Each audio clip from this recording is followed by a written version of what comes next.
Hey, welcome to Mr. Boomerang. I'm redoing a video I hated last night, and so I'm going to try to do a little better. Yes, I'm only a bill, and I'm sitting here on Capitol Hill. Well, it's a long, long journey to the capital city. It's a long, long wait while I'm sitting in committee, but I know I'll be a law someday. At least I hope and pray that I will, but today I am still just a bill. Gee, Bill, you certainly have a lot. Okay, so, before we have a law, we have a bill, B-I-L-L, that has to be approved. And I want to talk a little bit about a thing that you're hearing a lot in the news right now, and that's called the filibuster. A filibuster, let me just explain just a little bit of history. The word came from the Dutch a long, long time ago. I don't remember when, but a long time ago. And the word anyway, it was very close to it, Filibuster or something.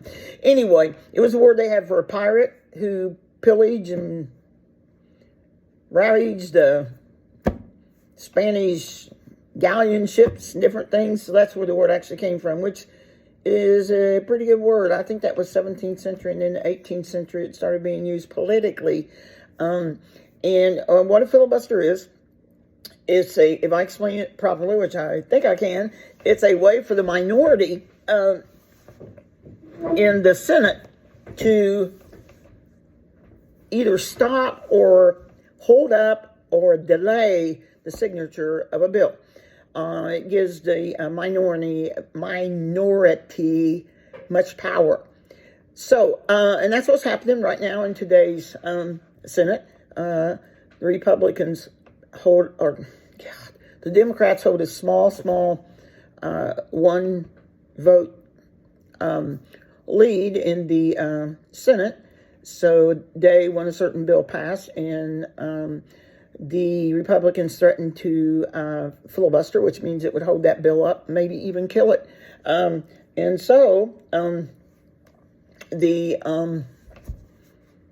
it doesn't matter, but just for a little bit of current history for you. So the Democrats have tried to get rid of the filibuster and remove it, but they can't do that right now because they need so many votes to do that and argue.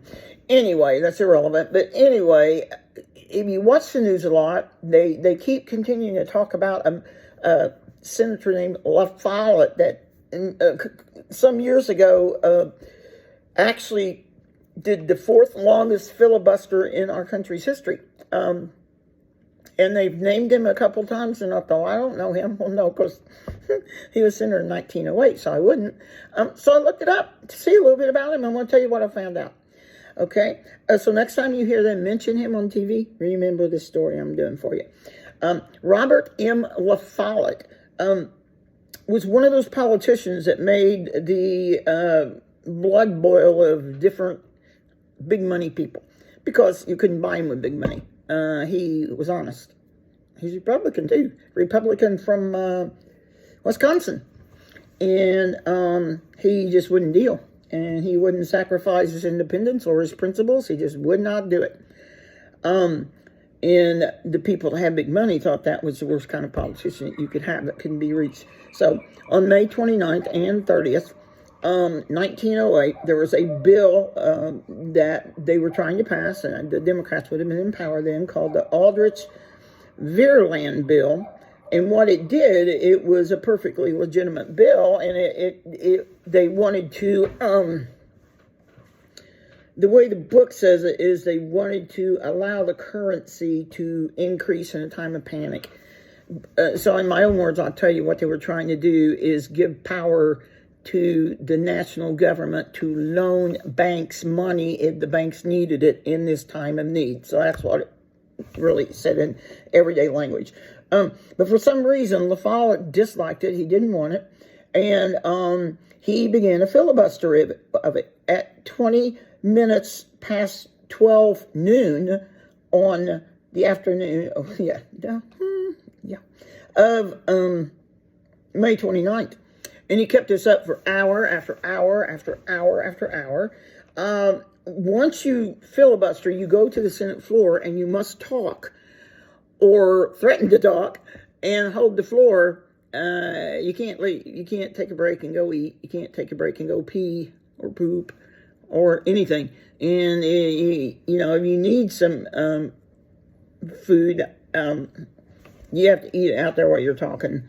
And so what he was doing is he was having the Senate restaurant mix up a mixture of milk and raw eggs, and then they would bring that out to him on the floor every so many hours, I'm not sure how many, and he would drink it, and then that would give them the energy to continue with his filibuster. I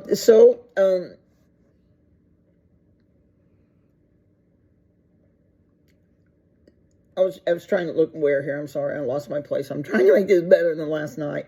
So, blah, blah, blah, blah, blah. Okay, so sometime between 10 and 11 that night on May 29th, they brought him out one of these mixtures that he had been drinking throughout the day when he needed some energy.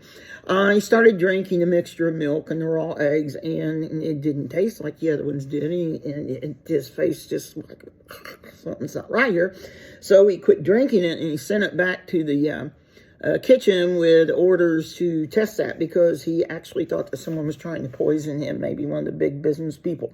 So, and then he just kept on going. He kept leading the filibuster, and he started to feel queasy. And then before you knew it, it said he came down with symptoms of dysentery, which is not good to have when you're on the Senate floor leading the filibuster. And but he wouldn't leave the Senate. He kept that floor for around 6 more hours. He stayed on, and he finally gave up at about, one book says 7:03 a.m., one says 7:08, so somewhere in that area. He finally gave up, and he had been talking for 16 hours and about 45 minutes, and at that time it had been the longest filibuster in our country's history. It has been passed 3 times now. But here's the interesting thing about LaFollette.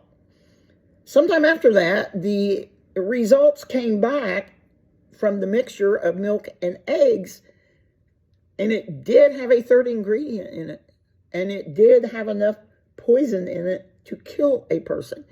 And the poison it had in it it's spelled, and I think I can pronounce it, Ptomaine, and I think that you don't say that P. I think you call it ptomaine. Okay? And there was enough to kill him. But it didn't. So, they tried to figure out it was attempted murder on the Senate floor. Tried to figure out who did it. It's never been solved to this day, who tried to kill the filibusterer. So, I mean, the language has always been there, kill a filibuster, even before this happened. But now it took on a little bit more meaning, a kind of haunting meaning, because now they could say, one way to kill a filibusterer. LaFollette, 1908, someone tried to murder him on the Senate floor so he couldn't continue to filibuster. The end.